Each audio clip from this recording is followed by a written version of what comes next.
Hello and welcome to Alive with Amanda. Today we're going to be talking about how to host a successful networking event. So at Caring Therapists last week in Broward County, we hosted a very successful networking event. I shouldn't say we hosted, we sponsored. We collaborated with another group called Practice Connect. They, again, are based out of South Florida in Broward, and they host quarterly meetings for clinicians.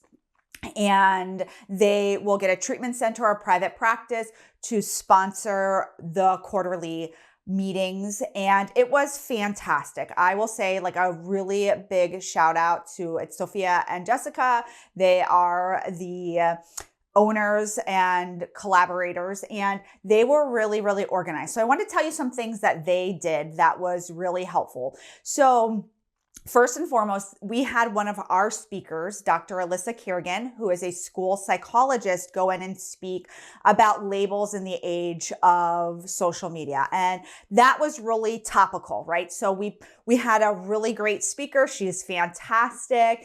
And then we picked a topic that was really intriguing to people. She talked a lot about TikTok and social media and Facebook and Instagram and how people are basically like self-diagnosing and what to do with that when you're a clinician, right? Or she's an evaluator. She does psychological evaluations, learning disabilities, testing, et cetera, et cetera. And so that was really helpful. But on their side, they were very organized. They gave us a list of options and price points for how many attendees we wanted, how much we wanted to spend. And so we opted for a very nice venue. It was great with as many people that wanted to come. And so it was a full house. There were 50 people. So Caring Therapist was able to get in front of 50 clinicians, and it was like 50-50. Like half of the people I knew, I loved them. We referred to them. They referred to us, and it was great to connect with them. And then the other half of the people were brand new to us. Maybe I had heard of their practice or heard of them, but I had never met with them. I didn't know about their services. They didn't know about our services. And so behind the scenes, the event planners, they went through, they really promoted this event. They made sure to fill those seats. And then they text every single person the day before to ensure that they were coming so that there were a large amount of no-shows. I'm used to going to events where 50 people sign up and 40 people don't show up. And we're either on the hook to pay for that or it's sort of like a disappointment, right? And so I thought that was really effective. And then on the day of, the service was great. The staff was great. So picking a very good venue for what you're doing was a private room. And there was a projector, there was a microphone, and it was, again, really organized. Every single person, 50 people, were able to go around the room and share about their practice.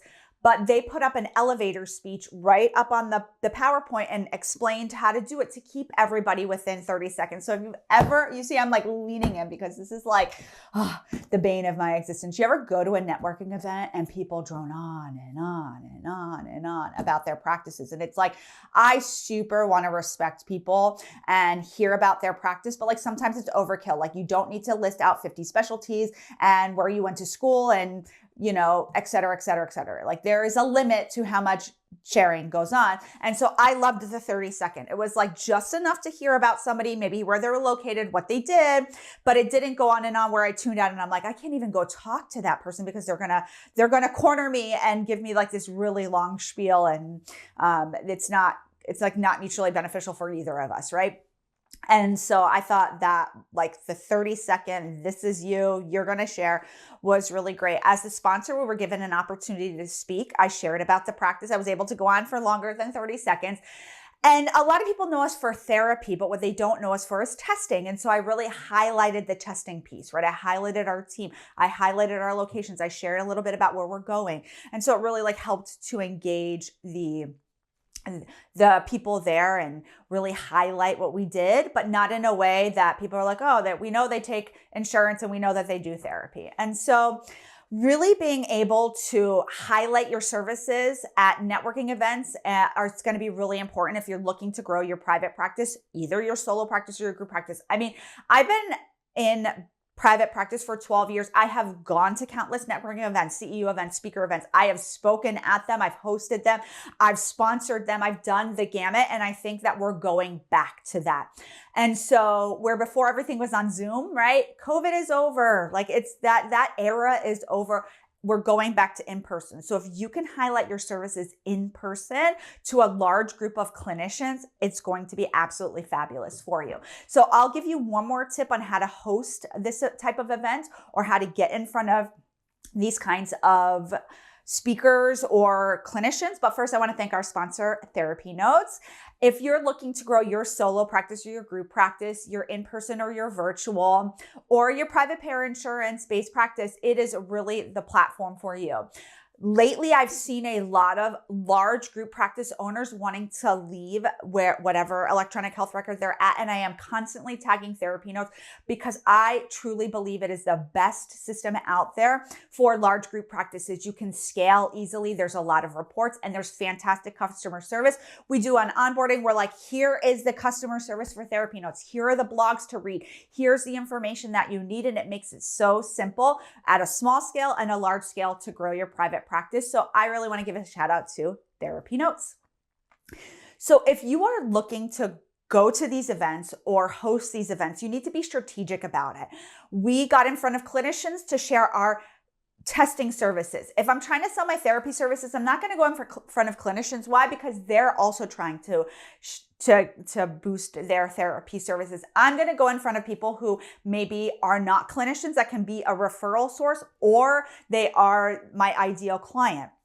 And so being strategic about where you go, who you speak to, and what I was thinking about when I was going to share this is like, you need to go to those events too. You can't just like sponsor an event out of nowhere. You need to build those relationships. Like these women that I have known them for a long time. I've been going to their events for a long time. I've stepped away from going to events, but we still, every single event we have, we share with our team. And so there's a long-standing relationship. So look at organizations in your community that are doing these events, start going to the events, learn the owners, learn the other private practice group owners or solo practitioners, and build those relationships, because building relationships is going to take you very far in private practice. I hope this was helpful. I'll see you soon, everybody. Bye.